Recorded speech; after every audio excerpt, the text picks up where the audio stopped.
What's going on, Bigger Pockets? It's Matt Faircloth. So you might have either seen buyers out there or have gotten offers on your property that say things like, I can close immediately, or accept my offer and we'll close tomorrow, or closing right away.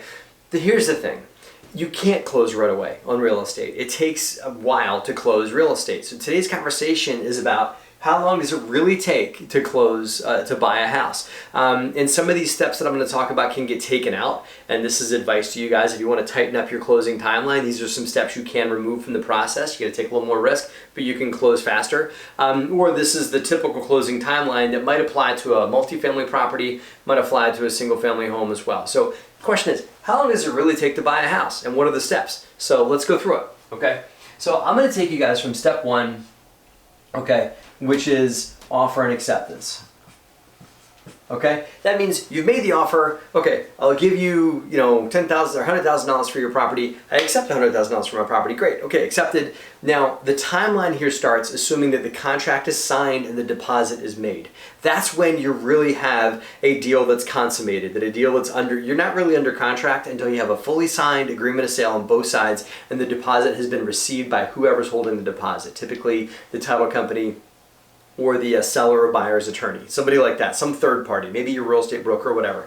But once that's done, the clock starts ticking, okay? So so where do we go there? So there's a few things that all start at the same time, and I'll do like a mock little Gantt chart here, okay? So the first thing that kicks in is an inspection period, okay? Okay? The inspection period is where you're going to go in and you're going to verify that the property is what they told you it was. Because they said, hey, I've got this house that's sitting right here,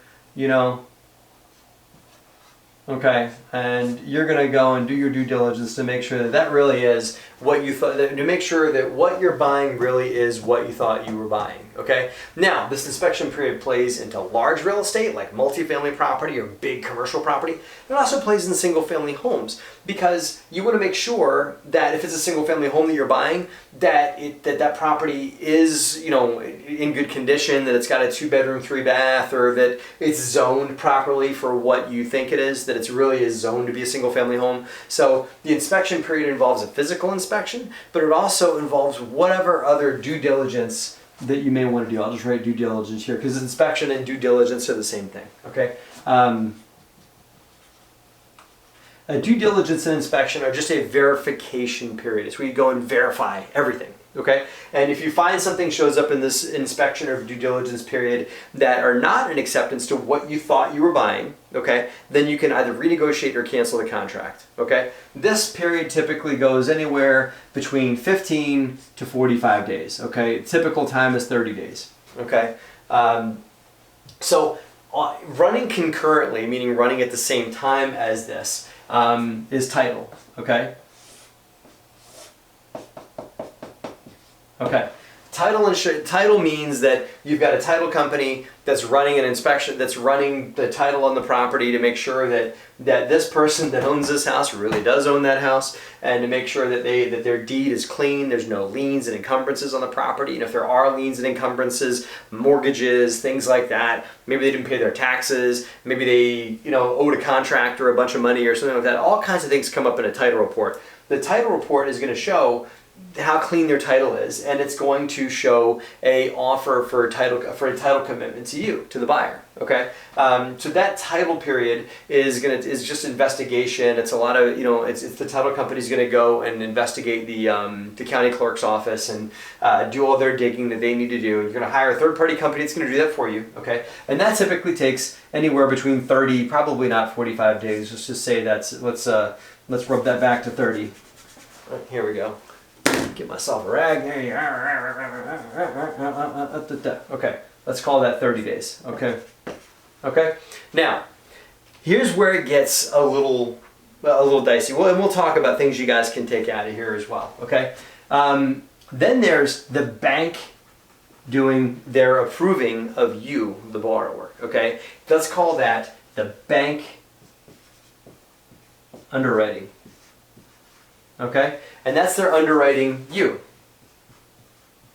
Okay? That's the bank reviewing your financials, your tax returns, your bank statements, approving you as a borrower. Now, if you are buying a single family home you're going to occupy, if you're getting an FHA mortgage or whatever, this is kind of sort of called getting pre-qualified or even getting pre-approved, which is a further step in the process, right? So that's the bank underwriting you, approving your financials, approving your financial situation. If this is a rental property, not FHA, odds are they're not going to want to begin this process until you're under contract, because they're not going to want to spend the time on you until they know that you got a real deal, until they know that they got a real fish on the hook, okay? This process can take anywhere, okay, from 45 days out to 90 days, okay? Depends on the bank, depends on the process, depends on the bank that you're dealing with, okay? I've seen small community banks are the worst, and they can take up to 90 days, but they'll fund a lot of small, mid-sized, small deals. They'll fund a lot of small rentals. They'll fund scattered site portfolios and stuff like that. So it's worth waiting, but the small community banks are the ones that'll take this long. Most banks take between 30 and 45 days, but be prepared for this on your bank. And and a bank will rarely tell you that their underwriting process really takes this long, okay? But again, this is just underwriting you, okay? Beyond this is the bank underwriting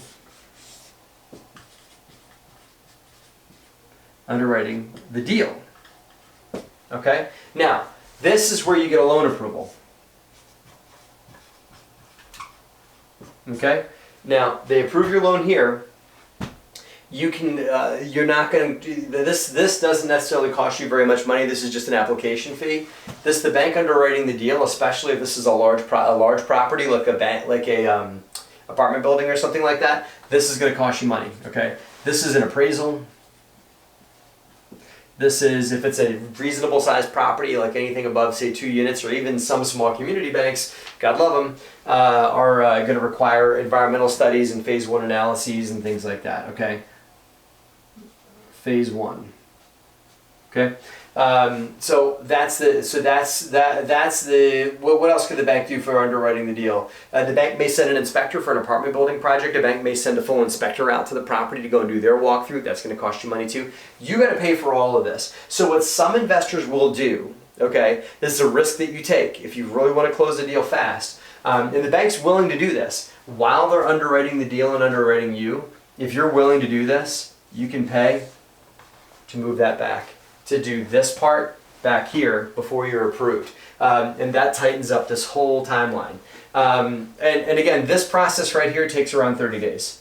This is a 30-day process. I know this isn't drawn to scale, let's say, but you can move this bank underwriting the deal to happen concurrently with the bank underwriting you. Some investors, and especially if you're buying a small multi, some investors don't like to start this because of this money coming out of your pocket until this is done. Right? Meaning like, okay, let me do my due diligence. Let me make sure the property is what they say it is. Let me do my negotiations to ask for, credits or retrade, or just to make sure that it is what it is, and also to try and retrade if that's what I'm going to try and do. And a retrade is asking the seller to change the price in terms of the property based on some things that may come up during this period. Okay? So some investors will want this to happen, and then they do this after. Okay, because they don't want to spend any money. Really, if you're doing this doesn't cost you very much. This doesn't cost a ton just to do the title searches. The title insurance policy costs much. This doesn't cost a ton, and this is typically a small application fee and just the cost of the bank doing business, right? So there's not a whole lot of cost here. The costs really kick in here. Okay, and so some investors will wait till this is over until they strike a deal with the seller before they begin this. But if you're willing to tighten up your timeline, you can move this down. Okay, if other ways that you see people tighten up the timeline on their property is they're like, okay, I'll buy it sight unseen, and you bake in the risk factor. So if you think the property's worth $50,000, but you know that the seller needs to sell fast, then you can bake in some risk factor and bake in some of the great unknown in there and remove this altogether. It's okay, I'll close really fast and I'll forgo all inspections, I'll take it as is. Now you're going to discount that $50,000 price, so that $50K, handwriting today, man, $50K may drop down to $30 if I make this go away, right?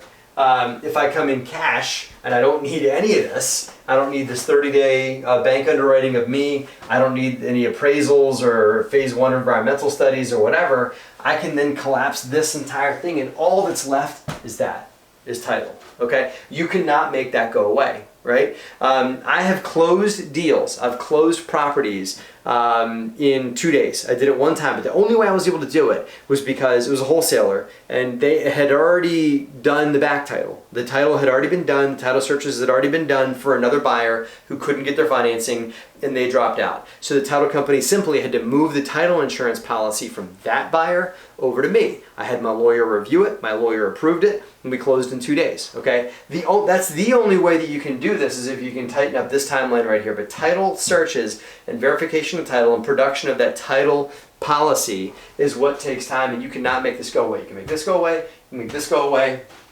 and you can make this go away if you buy cash, okay? There's a few other things that I left out here, but they're pretty much understood. You've got the cure period, okay?